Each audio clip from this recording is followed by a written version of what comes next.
La journée mondiale de la sécurité et santé au travail décrétée depuis 2003 par l'Organisation internationale du travail se célèbre dans un contexte particulier à cause du coronavirus, cet ennemi invisible qui tue sans pitié à travers le monde. Ce mardi 28 avril 2020, bien qu'aucune manifestation n'a été organisée à cause du Covid-19, la ministre d'État, ministre de l'Emploi, Travail et Prévoyance sociale, Dr Néné Louankoulou, est allée dans le strict respect des mesures d'hygiène et gestes barrières, encourager les jeunes ingénieurs de l'Institut national de préparation professionnelle qui viennent de fabriquer de lave-mains mécaniques et dans le souci d'améliorer les conditions pour une bonne prise en charge dans la lutte contre le Covid-19, de lave-mains automatiques avec une prise de température immédiate était également dans les lots des innovations.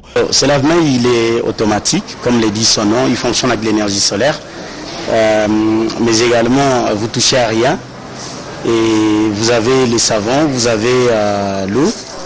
Et en même temps, vous avez le prélèvement de la température automatiquement. Pour Maurice Tchoukoya Kaimbe, cet exploit des enfants bien formés à l'INPP permet au maximum d'éviter des contacts et éviter la contamination du coronavirus en République démocratique du Congo. Je tiens à remercier Madame la ministre d'État de s'être déplacée jusqu'à l'INPP pour venir voir des visites. Ce que l'INPP a fait dans le cadre de la lutte contre les coronavirus. La ministre d'État, ministre de l'Emploi, Travail et Prévoyance sociale, Dr Néné Louankoulou, qui a suivi avec une attention particulière les explications, s'est dit fier de la fabrication et montage de ces outils qui renforcent la sensibilisation dans la lutte contre le coronavirus en République démocratique du Congo et s'est engagé à soumettre ces dossiers au prochain Conseil de ministres pour une assistance du gouvernement. Ce sont des initiatives à encourager. Nous les félicitons et nous promettons d'en faire large diffusion. Si le gouvernement appuie ses efforts, l'INPP est prêt à multiplier en chaîne ses outils pour aider la République démocratique du Congo dans la riposte contre cette pandémie. Ceci s'ajoute aux nombreuses réalisations, notamment la réparation de respirateurs dans les hôpitaux du pays et particulièrement en Ngaliema. Faisons suite aux recommandations du chef de l'État qui avait demandé au gouvernement de prendre des mesures urgentes pour atténuer les effets négatifs du Covid-19 sur l'économie nationale. Le ministre de l'Industrie, Julien Paluku Kaungia, a au cours de cette réunion donné des orientations au conseil d'administration du Fonds de promotion de l'industrie pour la mise en application de ces mesures. Il s'agit notamment de l'appui à l'approvisionnement en denrées alimentaires des villes et grandes agglomérations du pays, l'appui financier aux projets prioritaires dans les secteurs de l'agroalimentaire et pharmaceutique, ainsi que de l'appui logistique. L'économie congolaise, comme toutes les économies africaines, sont extraverties. Le Fonds de promotion de l'industrie a été créé pour réduire effectivement la dépendance vis-à-vis de l'extérieur. Nous avons échangé autour de la politique à mettre en place pour devoir soutenir les entreprises congolaises. Et là, nous avons donné des orientations pour que les conseils d'administration se réunissent le plus rapidement possible, de façon à pouvoir définir une enveloppe globale qui sera décaissée pour devoir accompagner cette entreprise. Nous attendons très rapidement que dans les 2 ou 3 jours, les conseils se réunissent et que la mise en œuvre de ce que nous avons dit tout à l'heure soit faite et que les entreprises commencent à envoyer déjà leurs projets dans tous les secteurs, à savoir les secteurs agroalimentaires, les secteurs pharmaceutiques, les secteurs logistiques et tous les autres secteurs de commercialisation qui intéressent la relance de l'économie congolaise. Le Covid-19 et ses conséquences dans les processus d'évacuation des produits de consommation vers les grands centres.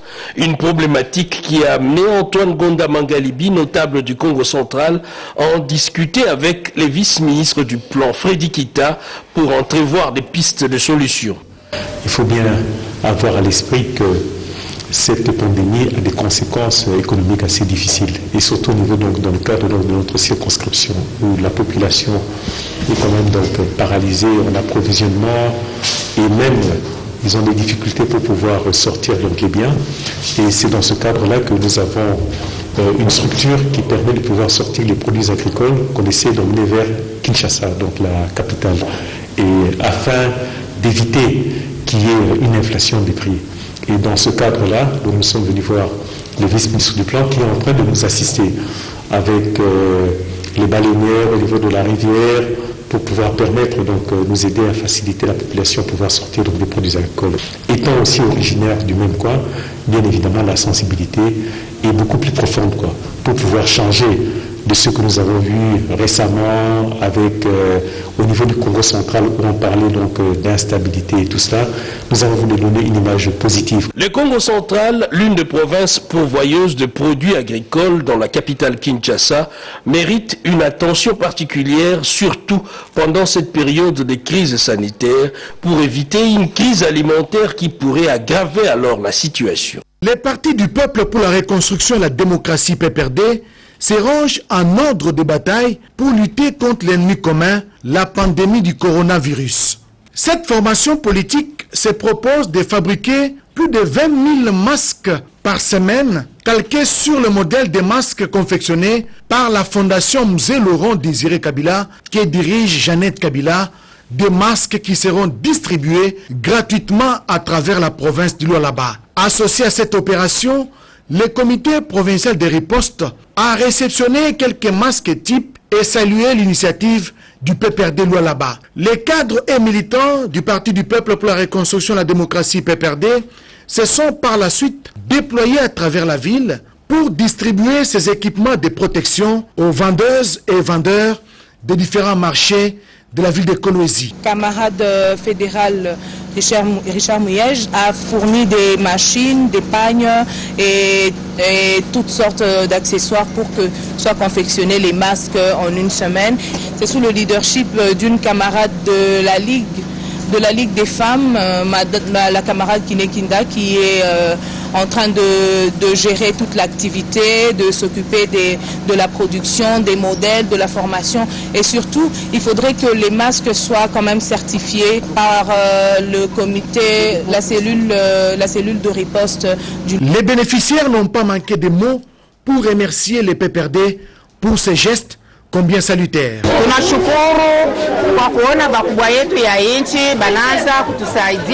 Nous sommes heureux de voir que nos autorités se soucient enfin de nous et nous montrent comment nous protéger contre cette maladie. Que Dieu les bénisse vraiment. Les partis du peuple pour la reconstruction et la démocratie s'est doté justement d'un atelier moderne pour la confection de ces équipements de protection et compte étendre ses activités à travers toute la province du Lualaba. Ainsi, cette opération de confection des masques déclenche une série de gestes de solidarité faisant suite aux instructions contenues dans la communication du secrétaire permanent du PPRD, Emmanuel Ramazani Chadari. À son arrivée à l'hôpital général du camp militaire Vangou, le député national Lumbu Ngoy, accompagné d'une délégation réduite, a commencé par se laver les mains avec du savon, l'une des mesures barrières contre la propagation du Covid-19. Il a ensuite révélé l'objet de sa visite qui consistait à sensibiliser les militaires sur le danger du Covid, un virus réel qui se propage vite. Il a insisté sur le respect strict de mesures barrières, enfin de lutter contre sa propagation. Dans sa suite, de lave-mains, de savon liquide, gel hydroalcoolique qu'il a remis symboliquement au commandant du camp, un geste salué par ces derniers. Il a visité les malades internés en leur promettant de revenir pour une assistance. Les responsables de cet hôpital n'ont pas manqué de remercier l'honorable. Une visite d'un père de famille auprès de ses enfants en détresse. Et il est venu nous soulager pour tout ce que nous avons comme difficulté ici. L'honorable Lumbu a pris ensuite la direction de l'hôpital général de référence Jasson et de l'hôpital général de référence de Kapemba pour poser le même geste. L'élu de Lubumbashi a donné à la fin le sens de ses actions. Le coronavirus, c'est l'affaire de nous tous et nous devons nous protéger.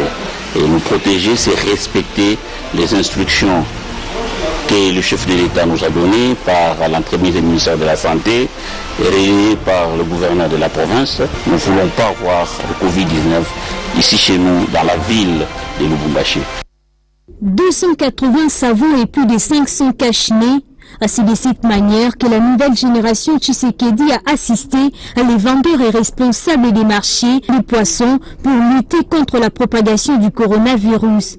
Une force derrière le coordonnateur de cette association, Junior Mataminanga, qui inscrit ses actions dans l'accompagnement de la vision du chef de l'État, explique Trésor Mango, coordonnateur provincial de la MGT Sud Kivu. On est venu ici parce que l'urgence s'avère être nécessaire.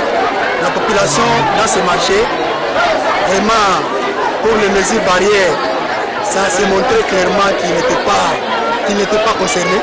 Nous avons ciblé ce point ici pour venir sensibiliser la population. On les a dotés de lave-mains, on les a dotés de cache-mains.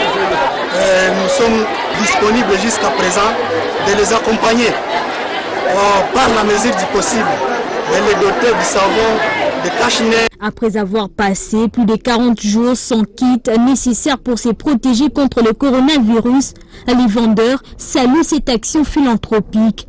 Jean-Lucien Koulimouchi est gérant de la société des pêches du site Kivu. Tous ces barcadeurs vont utiliser maintenant les cache-nez et vont servir un modèle de sensibilisation à ceux-là qui n'ont pas de cache-nez. Nous vous remercions d'avance et nous vous invitons de bien vouloir nous accompagner dans nos activités que nous faisons ici.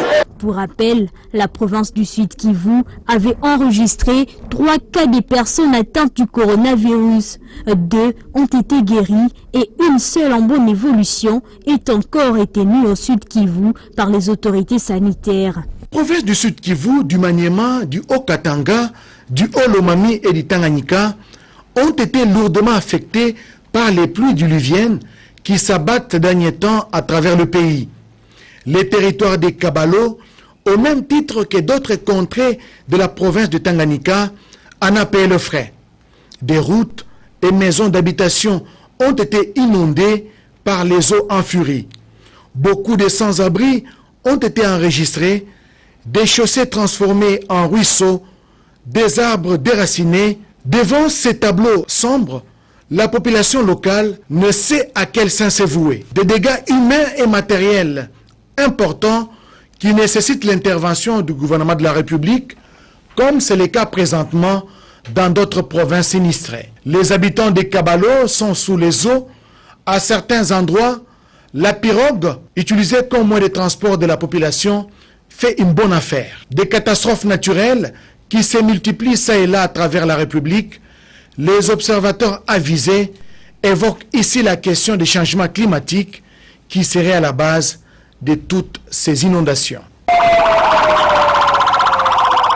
Ces véhicules sont une démonstration de la volonté du chef de l'État, Félix Antoine Tshisekedi Tshilombo, de doter la police nationale congolaise des moyens pour mener à bien sa mission.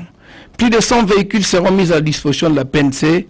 Ceci est un premier lot de 40 engins roulants venus du port de Matadi dans le Congo central.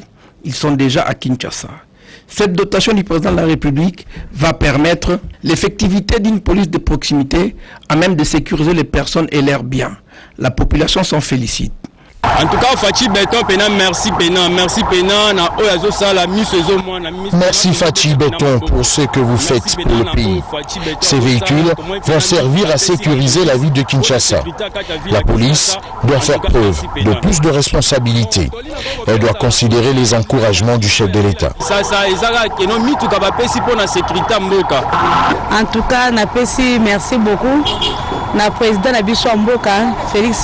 J'ai dit merci au président Félix Antoine Tshisekedi Tshilombo. C'est une première pour moi depuis que je suis au monde.